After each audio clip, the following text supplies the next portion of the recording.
होली के जादुई रंग। ये कहानी है सीतापुर गांव की, जहां राम अपनी मम्मी के साथ रहा करता था। राम की मम्मी औरों के घर जाकर झाड़ू पोछे का काम किया करती थी, क्योंकि उनकी जाति छोटी थी तो गांव वाले उन्हें कोई दूसरा नाम नहीं देते थे। होली का त्योहार नजदीक आ रहा था और राम को होली खेलना बहुत ज्यादा पसंद था। तो उसकी माँ उसे कहती है, बेटा राम, तेरा फेवरेट त्योहार होली आने वाला है। मैं जानती हूँ तुझे रंग कितने पसंद है। इस बार मैं तुझे अच्छे रंग लाकर दूंगी। नहीं माँ, कोई जरूरत नहीं है। क्यों बेवजह पैसे खर्च करना? मुझे कोई होली नहीं खेलनी। आप इतने घरों में सफाई करते हो, एक एक रुपए जोड़ रहे हो, और मैं होली खेलने के लिए आपकी मेहनत से कमाए पैसे खत्म कर दूं? ना बाबा ना।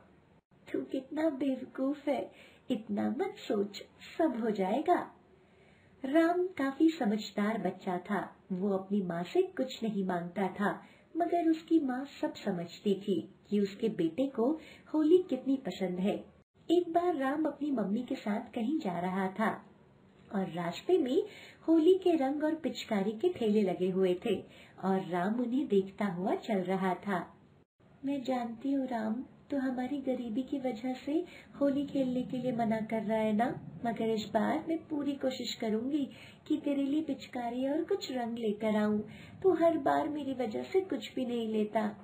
अरे नहीं मम्मी, मुझे कुछ नहीं चाहिए। मैंने आपको पहले ही बोला था। और ऐसा जरूरी नहीं है कि सिर्फ रंगों और पिचकारी से ही होली खेलें। वैसे भी हम गरीबों के लिए क्या होली और क्या दिवाली। हाँ बेटा, ये तो तू सही बात कर रहा है, पर फिर भी अपने एक लौते बेटे की ख्वाहिश मैं जरूर पूरा करना चाहती हूँ। इसलिए मुझे इस बार तेरे लिए अच्छे से रंग लेकर आने हैं। राम की मम्मी जब काम पर जाती थी तो राम अपने दोस्तों के साथ इधर उधर घूमता और खेलता था। क्योंकि गरीबी होने के कारण वो स्कूल तो जाता नहीं था और कुछ और बच्चे भी उसके जैसे थे। एक दिन राम और उसके साथी रोड पर खेल रहे थे, तभी अचानक उनके सामने एक रंगों का ठेला ज्यादा कीचड़ होने के कारण नाले में गिर जाता है। अरे ये क्या हो गया? अब मैं कैसे इसको निकालूंगा? मेरा तो बहुत नुकसान हो जाएगा। राम और उसके दोस्त तुरंत उस ठेले के पास आ जाते हैं और उससे कहते हैं, काका, क्या हम आपकी मदद करें? बेटा, तुम मेरी मदद कैसे कर सकते हो? तुम तो छोटे बच्चे हो। तुम इन रंगों के ठेले को कैसे निकाल पाओगे? काफी ज्यादा कीचड़ है, इसे निकालना बहुत मुश्किल है। काका, हम छोटे हैं मगर हम ये काम कर लेंगे, आप चिंता मत करो। हाँ काका, ये बिल्कुल सही बोल रहा है, हम आपकी मदद कर देंगे। सारे बच्चे अपनी पूरी ताकत लगाकर उस ठेले को कीचड़ से निकलवा देते हैं और उसे सही जगह पर खड़ा कर देते हैं। ठेले वाला खुश होकर बोलता है, तुम्हारा बहुत बहुत शुक्रिया बेटा। तुम सब नन्हे बच्चों ने मेरे लिए बहुत मेहनत की है। अगर ये ठेला कीचड़ से बाहर नहीं आता ना, तो मेरा बहुत ज्यादा नुकसान हो जाता। फिर ठेले वाला सब बच्चों को एक एक रंग का पैकेट दे देता है और उनसे कहता है, लो बेटा, ये तुम्हारी मेहनत का फल है। मैं तो सिर्फ यही तुमको दे सकता हूँ, क्योंकि मैं भी एक गरीब आदमी हूँ, मगर इन रंग को लेकर तुम बहुत ज्यादा खुश होंगे। वैसे भी अब होली आने वाली है, ये रंग तुम सबके काम आएंगे। राम और उसके दोस्त बोलते हैं, ठीक है काका, आपने हमारे लिए इतना सोचा, यही काफी है। हम तो इसी में बहुत खुश हैं। Thank you. फिर ठेले वाला वहाँ से चला जाता है और सब बच्चे वहाँ से खेलते हुए चल देते हैं। सब अपने अपने पैकेट को देखते हैं। उनमें से सिर्फ राम का पैकेट का कलर ही अलग था। भाई देखो, मेरा पैकेट ही सबसे अलग है, तुम सबका तो एक जैसा ही है। अरे भाई, कलर ही तो दूसरा होगा ना, और क्या तुझे कोई जादुई थोड़ी पैकेट मिल गया है जो ऐसे खुश हो रहा है? कोई खजाना मिल गया है क्या तुझे? सारे बच्चे ऐसे ही बात करते हुए अपने घर चले जाते हैं और सब अपने रंग के पैकेट को संभाल कर रख देते हैं ताकि वो उसे होली पर खोल सके। राम की माँ शाम को घर आती है तो वो रंग देखकर बोलती है, बेटा, ये रंग कहाँ से आए? किसने तुझे ये रंग दिए? फिर राम अपनी माँ को सारी बात बताता है। अरे वाह, मेरा बेटा तो बहुत ज्यादा होशियार है। बेटा तूने ना बिल्कुल सही किया, हमें ऐसे ही लोगों की मदद करनी चाहिए, वो भी बिना किसी स्वार्थ और लालच के। हाँ माँ, आप सही कह रही हो, और मैं इन रंग को सिर्फ होली के दिन ही खोलूंगा। फिर होली का दिन आ जाता है और जैसे ही राम उस रंग के पैकेट को खोलता है, उसमें से एक रंगों का गोला निकलता है और वो गोला गोल गोल घूमता रहता है। अरे ये कैसा रंग है, और ये गोला किस चीज का उड़ रहा है? ये सब क्या है? मेरे तो कुछ समझ में नहीं आ रहा। राम बताओ तुम्हें क्या चाहिए? अरे ये तो बोलने वाला रंग है। मैं जादुई रंग का गोला हूँ और तुम मुझे जो भी कहोगे मैं तुम्हारी इच्छा सच कर दूंगा। अच्छा, तो मुझे एक पिचकारी दे दो, आज होली है ना, तो मैं भी पिचकारी से खेलना चाहता हूँ। राम के सामने तुरंत ही पिचकारी प्रकट हो जाती है। अरे वाह, ये तो सच में जादुई रंग का गोला है, मजा ही आ गया। थैंक यू जादुई रंग के गोले। फिर राम जादुई रंग के गोले से अपनी सारी इच्छाओं को पूरा करवा लेता है और उसे कहता है, जादुई रंग के गोले, मुझे ना एक बहुत बड़ा मकान और थोड़े से पैसे चाहिए ताकि मेरी माँ को कहीं भी काम न करना पड़े। फिर जादुई रंग का गोला तुरंत उसके घर को बड़ा कर देता है और पैसों का ढेर लगा देता है। फिर जादुई रंग का गोला कहता है, राम, मैंने तुम्हारी सारी इच्छाएं इसलिए पूरी की क्योंकि तुम एक बहुत अच्छे लड़के हो और मैं तुम्हारी परिस्थिति को जानता हूँ, मगर अगर तुम मेरा गलत इस्तेमाल करोगे तो मैं तुम्हारी ये सारी इच्छाएं एक श्राप में बदल दूंगा और तुम्हें कभी कुछ अच्छा नहीं मिलेगा, इसलिए मेरा सिर्फ अच्छे के लिए ही इस्तेमाल करना। उसके बाद राम की माँ आ जाती है और वो ये सब कुछ देखकर हैरान हो जाती है। तब राम उन्हें बताता है, माँ ये देखो, उन काका ने मुझे ये जादुई रंग का गोला दिया और उसी जादुई रंग के गोले ने मेरी सारी इच्छाएं पूरी कर दी। अब हमें किसी चीज की कोई कमी नहीं होगी माँ, और अब आपको कभी काम करना भी नहीं पड़ेगा। हे भगवान, ये सब आपका ही आशीर्वाद है। आप सदा मेरे बेटे पर अपना हाथ ऐसे ही बनाए रखना, और बेटा राम, अपनी जादुई रंग के गोले से कभी भी कुछ गलत मत मांगना, ना ही उसका कोई गलत इस्तेमाल करना। हाँ माँ, मैं जादुई रंग के गोले का इस्तेमाल कभी भी गलत नहीं करूँगा। फिर राम और उसकी माँ धूमधाम से होली खेलते हैं और उस जादुई रंग के गोले से वो और लोगों की भी मदद करता है और उसका कभी भी गलत इस्तेमाल नहीं करता। उसके बाद राम और उसकी माँ के हालात ही बदल जाते हैं। राम तो खुद स्कूल जाने ही लगा था, पर साथ ही उसके गरीब दोस्त भी उसकी जादुई रंग के गोले की मदद से स्कूल जाने लगे थे। दोस्तों, किसी ने सही ही कहा है, भगवान के घर में देर है अंधेर नहीं। Happy Holi everyone. ये कहानी है सीतापुर गांव की, जहाँ केशव और सोनू दो भाई रहा करते थे। उनके पापा के पास अच्छे खासे खेत थे और अच्छी फसल हुआ करती थी, इसलिए उनके घर में किसी भी चीज की कोई कमी नहीं थी। फिर कुछ समय के बाद उनके पापा को कैंसर हो गया और उनकी मौत हो गई। कुछ दिन दोनों भाइयों ने शोक मनाया और फिर सीधा खेत के बंटवारे पर आ गए। केशव बड़ा भाई था, इसलिए उसने सोनू को खेत का जरा सा टुकड़ा दिया, वो भी टमाटर की खेती का, क्योंकि वो जानता था कि टमाटर में बहुत ज्यादा मेहनत लगती है और उनकी काफी देखभाल भी करनी होती है। केशव की पत्नी बोलती है, अजी आपने ना बिल्कुल सही किया, वो देवर जी को टमाटर वाला खेत दे दिया और हमारे पास ज्यादा जमीन आ गई। अब आगे जाकर ये जमीन हमारे बच्चों के काम आएगी। हाँ, इसीलिए तो मैंने उसे वो कम जमीन दी है, और वो भी टमाटर वाला खेत जिसमें मेहनत दोगुनी होती है, बाजार में इतना मुनाफा भी नहीं होता। सोनू छोटा था और वो अपने भाई की बहुत इज्जत करता था।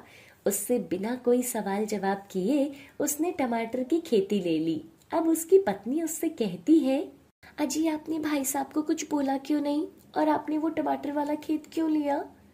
कोई बात नहीं, खेती तो खेती होती है, चाहे टमाटर की हो या फिर किसी और चीज की, मेहनत सब जगह लगती है। सोनू मेहनती था, वहीं केशव को बस बैठकर खाने की आदत थी। उसकी खेत भी कोई और संभाल रहा था। वहीं दूसरी ओर सोनू अपने खेतों पर इतनी मेहनत कर रहा था, लेकिन फिर भी उसे कोई मुनाफा नहीं हो रहा था।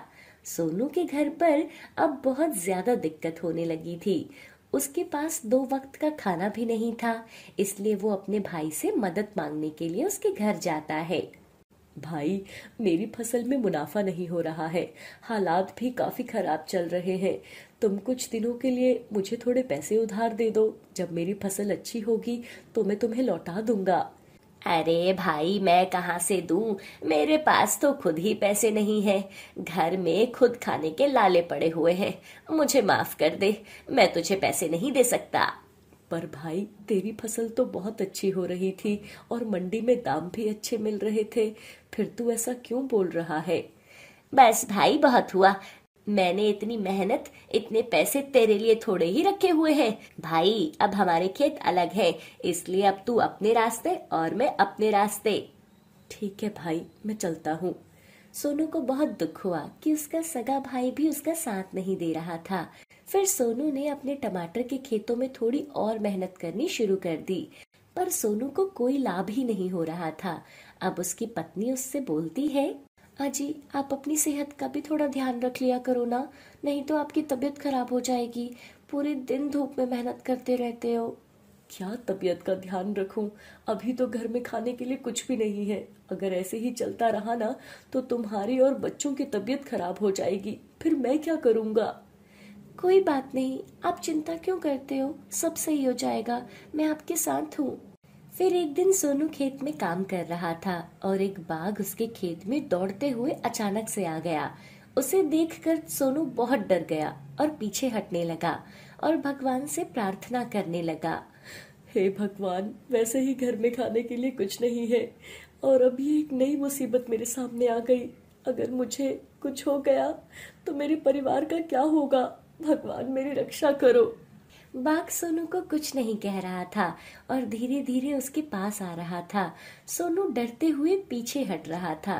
तब बाघ तेजी से सोनू के पास आ गया और बैठ गया और बोलने लगा, डरो मत सोनू, मैं तुम्हें कुछ नहीं करूंगा।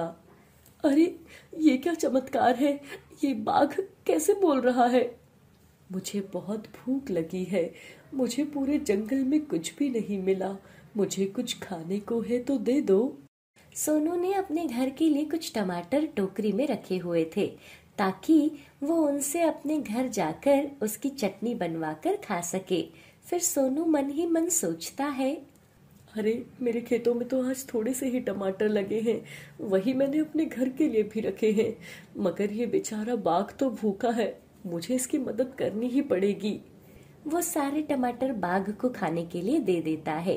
तब बाघ बोलता है, तुम्हारा बहुत बहुत शुक्रिया सोनू। मैं जानता हूँ तुमने ये टमाटर अपने घर के लिए रखे हुए थे और तुमने वही मुझे दे दिए। अरे बोलने वाले बाघ, तुम्हें ये सब कैसे पता चल गया? तभी वो बाघ एक विशाल बाघ का रूप ले लेता है। उसके शरीर से तेज रोशनी निकल रही थी। मैं माँ दुर्गा का चमत्कारी बाघ हूँ। मैंने तुम्हारे मन की बात सुन ली।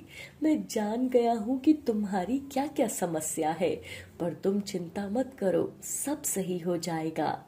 मैंने आपकी मदद इसलिए नहीं करी क्योंकि मुझे कुछ बदले में चाहिए था। ये तो मेरा फर्ज था, इसलिए मैंने ऐसा किया। सोनू, तुम्हारे हालात इतने खराब हैं, तब भी तुम सबकी मदद करते हो। यहाँ तक कि कुछ समय पहले तुमने एक गर्भवती बकरी की मदद की थी। इसलिए ही मैं तुम्हें ये वरदान देता हूँ, तुम्हारे टमाटर के खेत हमेशा भरे रहेंगे और हमेशा इन पर टमाटर लगेंगे। तुम्हें कभी भी अब खाने की कमी नहीं होगी।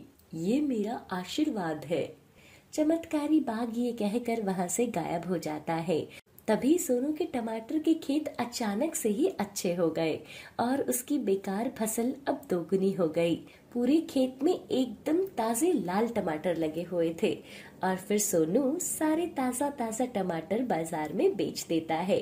फिर अपने घर के लिए राशन और ताजे टमाटर लेकर जाता है और घर पर स्वादिष्ट खाना बनवाता है और फिर अपनी पत्नी को सारी बात बताता है।